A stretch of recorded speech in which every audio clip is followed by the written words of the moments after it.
শেখ হাসিনা, আপনি তো জানতেন যে এরকম একটা বিপজ্জনক পরিস্থিতি হচ্ছে। আপনি আপনার সমস্ত পরিবারকে, বিগার ফ্যামিলিকে অগাস্টের প্রথম দিকে দেশের বাইরে পাঠিয়ে দিয়েছেন। আপনি নিশ্চিতভাবে জানতেন, এবং আপনি যে ভারতে আসবেন এটাও ভারতকে অবহিত করা হয়েছিল। আপনি জানেন এগুলি সত্যি কথা।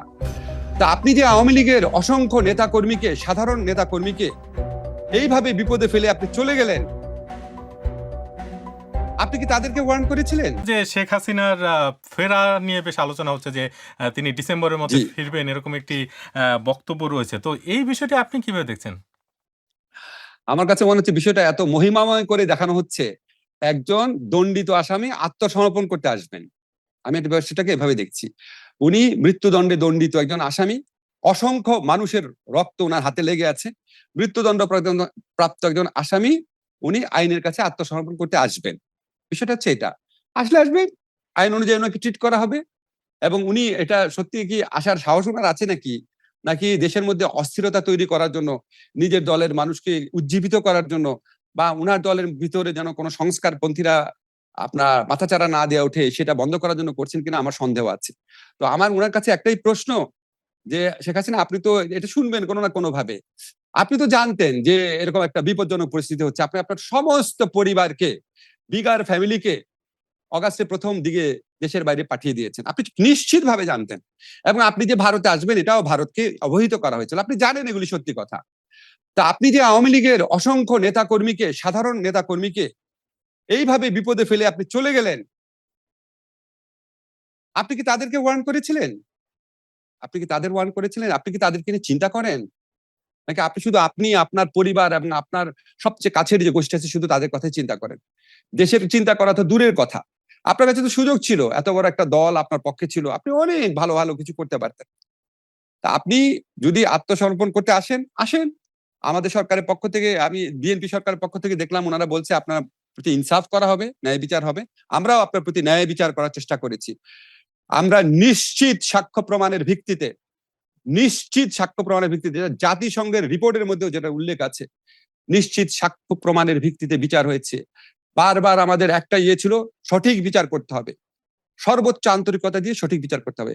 সঠিক বিচারে আপনার সাজা হয়েছে, আপনি সাজা ভোগ করতে চাইলে বা এই সাজাকে যদি আইনগতভাবে মোকাবেলা করার সুযোগ করতে চান, ইউ আর মোস্ট ওয়েলকাম। কিন্তু তিনি তো এই ভেরি ওয়েলকাম। আদালতের ব্যাপারে তার আপত্তির কথা জানিয়েছেন, এবং তার যে আস্থা নেই সেটা তো পরিষ্কারভাবে তিনি জানিয়েছেন। আমি তো মনে করি উনি দেশে ফিরে আসছে, আদালত প্রতি আস্থা না থাকলে ফিরে আসার কথা না। আস্থা না থাকলে কেউ কি নিজে মৃত্যুদণ্ড পেতে আসে নাকি? নিশ্চয়ই ওনার আস্থা আছে। আস্থা আছে দেখে উনি আসার কথা চিন্তা করছেন। আরেকটা বিষয় সেটা হচ্ছে, আপনাদের সময়ে হয়েছিল যে আওয়ামী লীগের রাজনৈতিক কার্যক্রম নিষিদ্ধ করা হয়েছিল, যে ঘোষণা আপনি নিজেই দিয়েছিলেন আইন উপদেষ্টা হিসেবে, এবং বিএনপি সরকারও দেখা যাচ্ছে যে সেই নিষেধাজ্ঞা বহাল রেখেছে। কিন্তু কোনো বিশ্লেষক এটা বলার চেষ্টা করেন যে আসলে একটা রাজনৈতিক দলকে এভাবে নিষিদ্ধ রেখে সমস্যার সমাধান হবে না। আপনি বিষয়টা কিভাবে দেখেন? দেখেন, পৃথিবীতে বিভিন্ন সভ্য দেশে, আপনি ইউরোপে আছেন, ইউরোপে বহু দেশে বহু সংগঠন, বহু দল, তাদের কার্যক্রম নিষিদ্ধ হয়, তাদের রেজিস্ট্রেশন নিষিদ্ধ হয়। আমরা তো আওয়ামী লীগকে নিষিদ্ধ করতে চাই নাই। আমরা কি 5ই অগাস্টের পরে, আমরা কি 8ই অগাস্টের পরে করেছিলাম? যখন আপনার আওয়ামী লীগ নেত্রী ভারতের মাটির থেকে বসে বারবার আমাদেরকে, আন্দোলনকারীদেরকে, যারা জুলাই গণঅভ্যুত্থানকারী আছে তাদেরকে থ্রেট করছিল, তাদেরকে মেরে ফেলা হবে, তাদের বাড়িতে আগুন দেওয়া হবে, তাদেরকে প্রতিশোধ নেওয়া হবে, এরকম উস্কানিমূলক বক্তব্য একের পর এক দিচ্ছিল। এবং যখন আওয়ামী লীগের নেতা কর্মীরা বিভিন্ন জায়গায় ঝটিকা মিছিল করছিল, ঝটিকা কর্মসূচি করছিল, তখন এই গোটা পরিস্থিতি দেশের জন্য প্রচন্ড একটা অস্থিতিশীল পরিবেশ তৈরি করতে পারে বলে আমরা মনে করছিলাম। এবং উনি যে সমস্ত কথাবার্তা বলছিলেন তাতে আওয়ামী লীগের সাধারণ নেতাকর্মীদের জীবনও বা নিরাপত্তাও বিঘ্নিত হতে পারতো বলে আমরা আশঙ্কা করেছিলাম। কারণ উনি তো একটা কথা বলে খালাস হয়ে গেল, কিন্তু এখানে যে ছেলেটা নামতেছে, এই যে উনার দুঃশাসনের, ক্রোধের যে বহিঃপ্রকাশ, শেখ হাসিনাকে তারা পাচ্ছে না। হয়তো ওই ছেলেটার গায়ে হাত তুলবে, হয়তো ওই ছেলেটার বিরুদ্ধে মামলা দিবে, দেশের মধ্যে একটা অরাজক পরিস্থিতি সৃষ্টি হবে। এই সমস্ত কিছু বিবেচনা করে আমরা সাময়িকভাবে তাদের কার্যক্রম নিষিদ্ধ করেছিলাম। এবং আমাদের এই ডিসিশনটা যে কারেক্ট ছিল, এটা তো বিএনপি যে আমাদের সিদ্ধান্ত কন্টিনিউ করছে, এটার মধ্যে দিয়ে তো প্রমাণিত হচ্ছে। আপনি আমাদের বলেন তো, আজ পর্যন্ত তো আমরা যখন সরকারে ছিলাম কোনোদিন কোনো, এই যে দূতাবাস আছে, বিভিন্ন আন্তর্জাতিক প্রতিষ্ঠান আছে, মানবাধিকার প্রতিষ্ঠান আছে, এখানকার দূতাবাস গুলো আছে, তাদের সাথে আমাদের কত বৈঠক হয়েছে। আমাদের তো কেউ বলে নাই যে আসলে আওয়ামী লীগের যে রাজনৈতিক কার্যক্রম নিষিদ্ধ করা হয়েছে এটা ঠিক না, এটা আপনারা উদ্যোগ করেন, কেউ তো আমাদের বলে নাই। আমাদের সাথে যতগুলো পলিটিক্যাল পার্টির সংলাপ হয়েছিল তার মধ্যে আওয়ামী লীগের খুব ঘনিষ্ঠ মিত্ররাও ছিল, কেউ তো বলে নাই। এখন বিশ্লেষকরা হঠাৎ করে আপনার নবলব্ধ একটা ফ্রিডমতা বোধ থেকে ওনারা বলতে পারেন, বাক স্বাধীনতা ওনাদের, ওনারা বলতে পারেন। তবে এটা মানে সরকার যদি উপলব্ধি করে সরকারের ব্যাপার। আমাদের সময় আমরা মনে করেছি দেশে স্থিতিশীল অবস্থা রাখা দরকার, একটা স্মুথ ট্রানজিশন অফ পাওয়ার দরকার, একটা রিপ্রেজেন্টেটিভ পার্লামেন্ট দরকার, একটা সুস্থ সবল সুন্দর পরিবেশে নির্বাচন দরকার। এটার জন্য আমাদের কাছে এসেনশিয়াল মনে হয়েছিল দেখে আমরা করেছিলাম। এই যে মানে শিক্ষার্থীদের যে আন্দোলন, সেটা তো শুরু হয়েছিল কোটা বিরোধী একটা আন্দোলন হিসেবে, এবং সেই আন্দোলন দ্রুতই তৎকালীন প্রধানমন্ত্রী শেখ হাসিনার পদত্যাগের এক দফা দাবিতে পরিণত হয়। তো ওই সময়ের প্রেক্ষাপট কি আপনি আমাদেরকে একটু বলতে পারেন যে এই কোটা বিরোধী আন্দোলনটা যে এক দফাতে পরিণত হলো, সেটার প্রেক্ষাপট এবং সেক্ষেত্রে আপনারা কিভাবে ভূমিকা রেখেছিলেন? প্রথম কথা হচ্ছে, যখন আপনার কোটাকে আদালতের মাধ্যমে কোটা ব্যবস্থা পুনর্বহাল করার চেষ্টা করা হলো, কোটা ব্যবস্থা ছিল একটা চরম বৈষম্যমূলক জিনিস। আমাদের সংবিধান অনুযায়ী মুক্তিযোদ্ধা কোটা থাকার কোন রকম স্কোপ নাই, এটা আমি অনেক লেখায় ব্যাখ্যা করে বলেছি। তারপরে মুক্তিযোদ্ধার নামে আসতেছিল ভুয়া মুক্তিযোদ্ধারা, হাজার হাজার ভুয়া মুক্তিযোদ্ধা, তাদের ছেলে, তাদের নাতি। এটা কোন মানুষ সহ্য করবে? এটা আপনি মধ্যবিত্ত নিম্নবিত্ত পরিবারের যে right two livelihood, right two dignity, right to life, সেগুলির উপর অ্যাটাক একটা। সবাই এটা যখন এই প্রতারণা করলো, আদালতের মাধ্যমে করার চেষ্টা করেছে, বিক্ষুব্ধ হয়েছিল। বিক্ষুব্ধ হওয়ার পর যখন নির্বিচারে গুলি বর্ষণ শুরু করলো, এই যে আবু সাইদ হত্যা, ওয়াসিম হত্যার পর থেকে 16 তারিখ থেকে যে শুরু করলো, এবং এর আগে ঢাকা বিশ্ববিদ্যালয়ে যেভাবে মেয়েদেরকে পিটালো, একদিকে এই নির্মমতা, আরেকদিকে প্রধানমন্ত্রী বসে বসে পুরা বাংলাদেশের মানুষকে, শুধুমাত্র উনি, উনার অনুসারী, উনার দল ছাড়া সবাইকে যেভাবে নির্বিচারে রাজাকার, দেশ বিরোধী ভাবে তুচ্ছ-তাচ্ছিল্য করছিল, যেভাবে অপমান করছিল, মানুষ আর নিতে পারে নাই। এটা একটা 15 বছরের পুঞ্জীভূত ক্ষোভের একটা দাবানল ফুটে উঠেছে। মানুষ তো বহু কারণে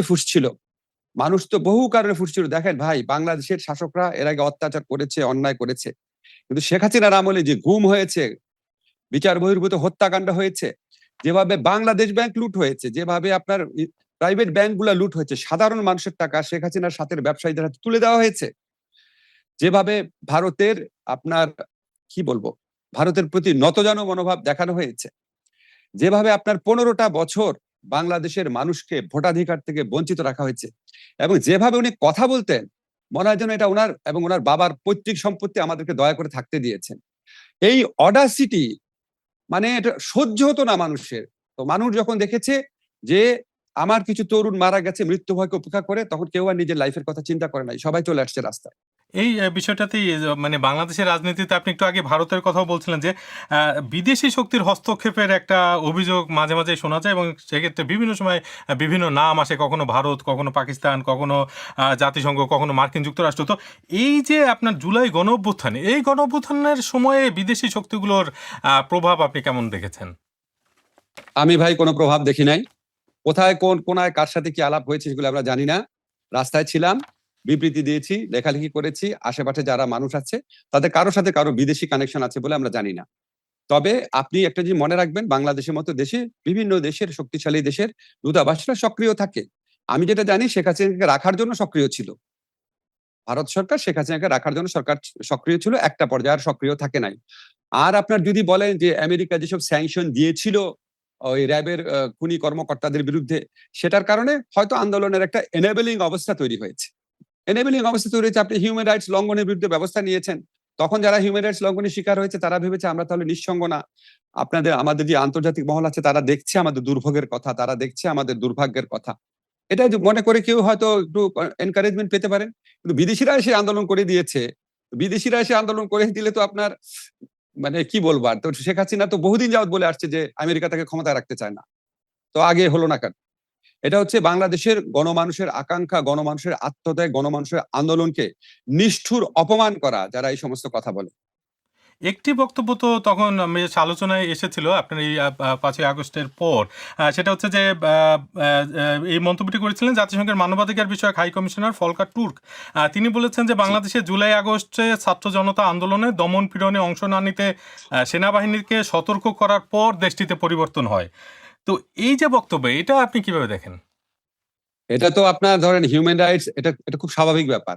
জাতিসংঘের যে শান্তিরক্ষী বাহিনী আছে সেখানে আমাদের অংশগ্রহণ আছে। আপনি শান্তিরক্ষী বাহিনীর ম্যানুয়াল পড়ে দেখেন, এই সংক্রান্ত আন্তর্জাতিক যত নিয়ম নীতি আছে ওখানে একটা স্ট্যান্ডার্ড মেনটেন করতে হয়। আপনি বাংলাদেশের সেনাবাহিনী হয়ে, বাংলাদেশের পুলিশ হয়ে যদি বাংলাদেশের জনগণকে নির্বিচারে হত্যা করেন, আপনি শান্তিরক্ষী বাহিনীতে থাকতে পারবেন না। এটা স্বাভাবিক ব্যাপার। তো পৃথিবীর যে কোনো দেশের সেনাবাহিনী যদি এরকম করে এবং সেই সেনাবাহিনী যদি শান্তিরক্ষী বাহিনীতে অংশ নেয়, জাতিসংঘ বাহিনী তাকে ওয়ার্ন করবে। তো অত্যন্ত স্বাভাবিক ব্যাপার, এবং এটার মধ্যে তো হস্তক্ষেপের কোনো ব্যাপার নাই। আপনি যদি তখন যদি সেনাবাহিনী যদি ইচ্ছা হতো হাসিনাকে রাখা, তারা বলতো শান্তিরক্ষী বাহিনী আমরা দরকার নাই, আমরা আমাদের সার্বভৌম বললো না কেন? কারণ সমস্ত নিষ্ঠুরতার তো সীমা থাকে।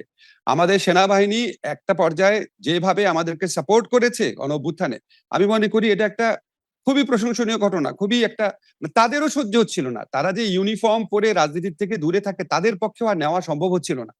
জুলাই গণঅভ্যুত্থানে নিহতের সংখ্যা নিয়ে বেশ বিভ্রান্তি এখনো দেখা যায়, এবং জাতিসংঘের যে হিসাব তাতে বলা হয়েছিল যে ১৪০০-র মতো প্রাণহানি হয়েছে, হয়ে থাকতে পারে। তারপরে কিন্তু মুক্তিযুদ্ধ মন্ত্রণালয় এখন পর্যন্ত যে সংখ্যা বলছে সেটা ৮৩৬ জন। আবার সম্প্রতি আন্তর্জাতিক অপরাধ ট্রাইব্যুনালের চিফ প্রসিকিউটর বলছেন যে এই সংখ্যা আসলে জাতিসংঘের যে সংখ্যা বলেছে তার চেয়েও বেশি হতে পারে। তো আমাদের প্রশ্ন হচ্ছে যে এই সংখ্যা নির্ধারণে এত দেরি কেন হচ্ছে, এবং আপনারা অন্তর্বর্তী সরকারের তো অন্যতম একটা দায়িত্ব ছিল এই বিষয়গুলোকে সুরাহা করা, সেই ক্ষেত্রে আপনারা করতে পারেননি মনে আচ্ছা হচ্ছে। ভাই, এটার কারণ ঠিক কি? আছে, ঠিক আছে, ফাইন। তাহলে আমাদের যে মুক্তিযুদ্ধ হয়েছে ৫৫ বছর আগে, মুক্তিযুদ্ধে ঠিক কতজন মারা গিয়েছিল আমরা সুরাহা করতে পেরেছি? এটা কি এত সোজা ব্যাপার? এখন আপনি বলতে পারেন এটা অনেক নিকট অতীতের ব্যাপার। আমরা সুরাহা করিনি কোথায়? আমরা তো ৮৫০ মতো সুরাহা করেছি, একদম নাম উল্লেখ করে, ঠিকানা উল্লেখ করে, পিতার নাম উল্লেখ করেছি। এখন জাতিসংঘ যেটা বলেছে, জাতিসংঘ বিভিন্ন সোর্স থেকে পাওয়া তথ্যে তাদের মনে হয় এটা ১৪০০ পর্যন্ত হতে পারে। তারা তো ১৪০০ লোকের নাম লিস্ট দিয়ে বলে না এই যে ১৪০০ লোক। তারা বলেছে বিভিন্ন সোর্সের থেকে পাওয়া তথ্য অনুযায়ী তারা একটা নিরপেক্ষ তদন্ত করেছে, বলেছে ১৪০০-র মতো হতে পারে। আর আমরা সেখানে স্পেসিফাই করে ৮৭০ না ৭২ জনকে আইডেন্টিফাই করেছি। অনেককে আমরা করতে পারি নাই। আমরা অনেক অনেক অনেক কাজে ব্যস্ত ছিলাম। তারপর আমরা এখানে সর্বোচ্চ গুরুত্ব দিয়েছিলাম। কিন্তু কিছু ক্ষেত্রে আছে অনেক লাশ, আপনি জানেন, অনেক গুম কমিশনের প্রতিবেদন সহ বিভিন্ন জায়গায় বেরোচ্ছে। অনেক লাশের পেট কেটে নদীতে ভাসিয়ে দেওয়া হয়েছিল। অনেক আনমার্কড গ্রেভ আছে যেখানে আমরা জানি না কোথায় কবর দিয়েছে। গুমের শিকার অনেক ব্যক্তি আছে যাদের এখনো কোনো খোঁজ নাই। সে যে মরে গেছে এটাও জানা যায় না। কাজে আমরা আপাত দৃষ্টিতে প্রায় ৯০০ জনকে পেয়েছিলাম। এই কাজ অব্যাহত ছিল। আমরা ডিএনএ টেস্ট করেও কিছু কিছু ক্ষেত্রে আমাদেরকে সচেতন হতে হয়েছে, নিশ্চিত হতে হয়েছে। এখন আন্তর্জাতিক অপরাধ আদালতে যে চিফ প্রসিকিউটর বলেছে, আমি তার সাথে কোনো কন্ট্রাডিকশন দেখছি না। আমরা যেই তথ্য উদ্ঘাটনের কাজটা কন্টিনিউ করেছিলাম, সেটারে যদি উনারা পুনরায় শুরু করেন, রিজিউম করেন, তাহলে এই নাম্বারটা আরো বাড়বে। বেড়ে গিয়ে এটা ১৪০০ হতে পারে, আরো বেশি হতে পারে। এখন আপনি যে ১৪০০ নাকি ৯০০, এটা একটা ব্যাপার। যদি ৯০০ হয়, ৯০০ মানুষকে একটা শাসক মারে কিভাবে? ৯০০ মারলে সেটাও তো গণহত্যা, সেটাও তো মানবতা বিরোধী অপরাধ। কাজে সংখ্যা তো ইম্পর্টেন্ট হচ্ছে কেন? অপরাধটা অনেক বেশি ইম্পর্টেন্ট হওয়া উচিত। সংখ্যা ১৪০০-রও বেশি হতে পারে। কিন্তু একটা বিশেষ এটা কি হয়? পরিস্থিতিতে তো অন্তর্বর্তী সরকার গঠন করা হয়েছে, এবং সেই বিশেষ পরিস্থিতিতে এক্সাক্টলি। একটা জায়গায় বলা হচ্ছে যে ১০৬ অনুচ্ছেদ যেটা সংবিধানে, সেই অনুচ্ছেদ অনুযায়ী তো চাইলে আপনারা এই জায়গাগুলোতেও অনেক রকমের সমাধান খুঁজতে পারতেন আর কি, এবং সেই সমাধানটা না খুঁজে একটা রাজনৈতিক দলের উপর নির্ভর করা, যে রাজনৈতিক দল আসলে এগুলা রাখবে আচ্ছা, কিনা ওয়েট, সেই ওয়েট। নিশ্চয়তা আসলে কি আপনাদের সমাধান? আচ্ছা, কোনোভাবে ছিল না। আরাফাত ১ মিনিট। আরাফাত ১ মিনিট, কি সমাধান করতাম? সংবিধান যে সব চেঞ্জ করে যেমন দিয়ে চলে যেতাম? এই গণভোট যদি আগে করা হতো, যেটা কিছু রাজনৈতিক দল প্রস্তাব করেছিল যে গণভোট আগে করা, সংবিধান সংস্কার পরিষদ সেটা আগে করে তারপরে এই পরিবর্তনগুলো করা যেত কিনা? হ্যাঁ, তো করলাম। করার পর আবার বিএনপি ক্ষমতায় জিতে আছে, সবগুলা ইয়ে করে দিত, বাদ দিয়ে দিত। আপনি কি করতেন? আমরা তো আইনও করেছি, আমরা তো মানবাধিকার আইন করেছি, গুম আইন করেছি, সবই করেছি, বাদ দিয়ে দিয়েছি। ইলেক্টেড একটা গভর্নমেন্ট 2/3 মেজরিটি নিয়ে এসে যদি বলে ওরা যেগুলি করেছে এগুলি সব বাদ, আপনি কি করতে পারেন? আমি কি করতে পারি? আপনি আমার সেক্ষেত্রে অন্তর্বর্তীকালীন সরকার কি করতে পারে? সেক্ষেত্রে এই প্রশ্নটা তো আসে আর যে তাহলে জুলাই গণঅভ্যুত্থান যেটা হয়েছে, যেখানে এই তো শত শত তরুণের প্রাণ গেল, আপনারা সবকিছু মানে সবকিছু ঝুঁকি নিয়ে তারপরে এই আন্দোলনে অংশ নিলেন, তাহলে এই আন্দোলন থেকে আসলে অর্জনটা কি হচ্ছে আপনার? সবই যদি আপনারা যা অনেক করেছেন সবই অর্জন আবার ফেরত হয়েছে, যায়। অনেক। দাঁড়ান। এই আন্দোলন থেকে কি অর্জন হয়েছে আপনি দেখতে চান? সংসদের দিকে তাকান। সংসদে নাহিদ আক্তার, হাসনাতরা যখন কথা বলে, সে কথাগুলো শুনেন। বাংলাদেশে কোনোদিন সংসদের দিকে মানুষ তাকাতো? বাংলাদেশের মানুষ ভোটাধিকার ফেরত পেয়েছে। বাংলাদেশে গুমের অবসান হয়েছে। বাংলাদেশে বাক স্বাধীনতা বহু গুণে বৃদ্ধি পেয়েছে, বাংলাদেশের সুযোগের সমতা বৃদ্ধি পেয়েছে, সব কোটা ফোটা এগুলি চিরতরে বিলুপ্ত হয়েছে, বাংলাদেশে কোনো শাসককে জনগণের প্রতি তুচ্ছ তাচ্ছিল্য করার যে সংস্কৃতি সেটা শেষ হয়েছে। কিন্তু গণভোট যেটা করা হয়েছে এবং সেই গণভোটে তো 70% মতো মানুষ সংস্কারের পক্ষে মানে রায় দিয়েছে এবং সেই সংস্কারগুলো কি ছিল সেটা সুনির্দিষ্টভাবে আপনারা করে দিয়ে গেছিলেন। তো এরকম একটা গণভোট না মানলে একটা রাজনৈতিক দল সেক্ষেত্রে আসলে কি হতে পারে? সেটা তো কি হতে পারে, আপনি অনেক কিছু বলতে পারেন। ধরেন একটা প্রথম কথা হচ্ছে আমরা আগে দেখি কতটুকু মানে কতটুকু মানে না। প্রথম কথা হচ্ছে এটা দেখি, তারা তো বলছে তারা তাদের মতো করছে। সেকেন্ড কথা হচ্ছে যেটুকু মানে না সেটার জন্য জনগণের আন্দোলন সংগ্রাম চলবে। আর হচ্ছে যেটুকু মেনেছে সেটুকু আমাদের অগ্রগতি হিসাবে ধরে নিতে হবে। এটা তো সে সরকার তখন শাসনতান্ত্রিক সংস্কারের প্রসঙ্গে বলছে।